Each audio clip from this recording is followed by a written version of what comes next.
Bonjour à tous et bienvenue dans cette nouvelle vidéo. Donc aujourd'hui on va parler d'un sujet qui est plus que d'actualité en ce moment, à savoir comment gérer la chaleur avec son chien. Donc c'est parti!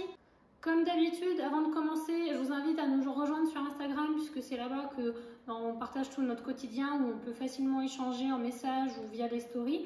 Donc n'hésitez pas à nous rejoindre là-bas. Je vous mets le nom du compte comme d'habitude, d'ailleurs je vais bientôt le changer, donc ne soyez pas étonnés si ça change d'ici peu. Donc pour le sujet du jour, voilà, on va parler des grosses chaleurs. De toute façon, vous le voyez, derrière moi, tout est fermé. Et donc ça, c'est le conseil numéro 1 déjà, le bon sens. On ferme sa maison la journée, on ferme pour éviter qu'il fasse trop chaud.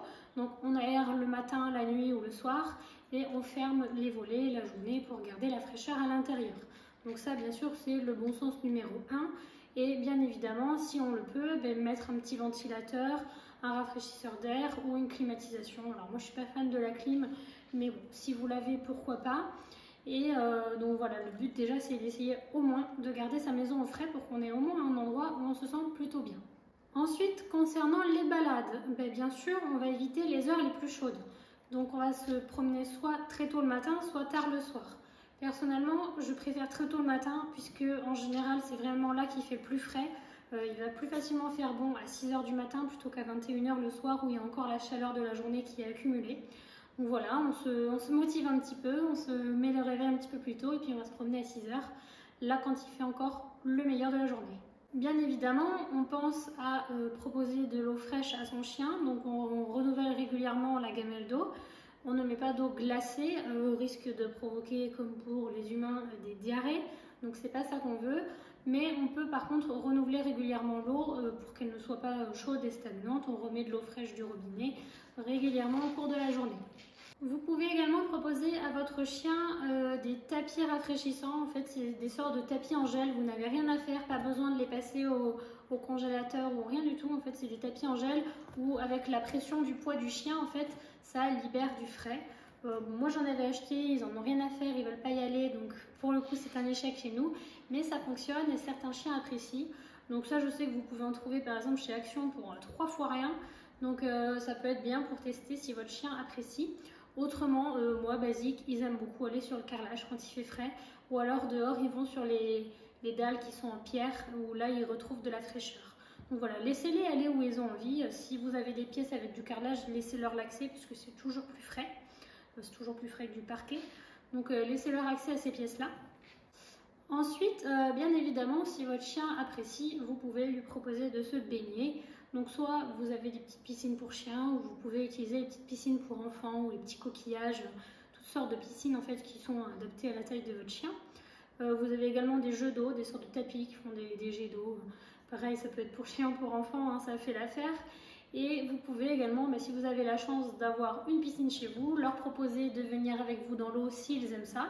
Bien évidemment, on ne force pas son chien à se baigner s'il n'aime pas, hein, ça n'a aucun intérêt.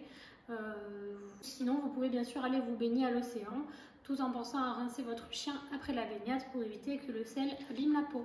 Ensuite, alors moi je n'en possède pas, mais a priori c'est plutôt bien. Vous avez des vestes ou des gilets rafraîchissants, donc ce sont des vestes que vous mettez à votre chien qui permettent de le garder au frais, notamment lors des sorties ou même à l'intérieur. Vous avez également ceci façon collier, donc un peu plus large, ou façon bandana, qui permettent de rafraîchir. Je voudrais revenir sur les balades, donc comme je vous l'ai dit, favoriser le matin ou le soir.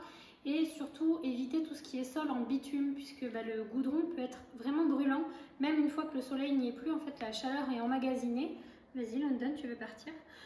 Donc la chaleur emmagasinée au cours de la journée peut être vraiment importante sur du goudron, donc ça peut brûler les coussinets de votre chien. Donc déjà favoriser les promenades sur herbe, c'est le mieux, il y a le moins de risques. Et sinon, vous pouvez vous mettez soit la paume de votre main, soit votre pied à plat sur le goudron. Si vous ne pouvez pas garder votre main ou votre pied une quinzaine de secondes, c'est que c'est trop chaud, ce sera trop chaud pour votre chien. D'autant plus qu'il faut penser que par exemple les petits chiens sont vraiment proches du sol, donc ça peut vraiment être très chaud pour eux. Et enfin, vous pouvez également penser au moment des repas à aider votre chien à s'hydrater. Donc ça peut être... si vous êtes sur une alimentation aux croquettes, humidifiez les croquettes. Vous pouvez également ajouter de la pâtée qui rajoutera de l'humidité. Et vous pouvez faire aussi des tapis de léchage que vous passez au congélateur quelques heures. que vous sortez un petit peu avant de donner et qui permettront de rafraîchir le chien.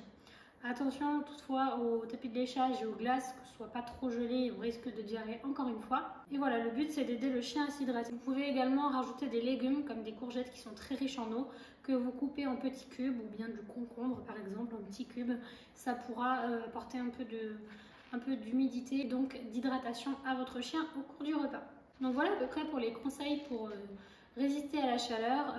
Et puis bien sûr, on favorise les activités plutôt en intérieur, la dépense mentale en intérieur, et puis on fait les balades soit le matin, soit le soir comme on peut, mais on évite au maximum les grosses activités au cours de la journée, puisque ça peut être dangereux, on peut avoir un coup de chaud. Si vous avez un chien qui est cardiaque, bien sûr, ça présente des risques supplémentaires, la chaleur.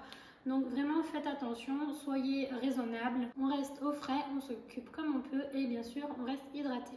Donc voilà, j'espère que ces petits conseils auront pu vous aider. N'hésitez pas à me donner vos astuces à vous en commentaire. Si la vidéo vous a plu, bien sûr, vous pouvez mettre un pouce et vous abonner pour ne pas louper les suivantes. Et en attendant, je vous dis à bientôt pour une nouvelle vidéo. Bisous!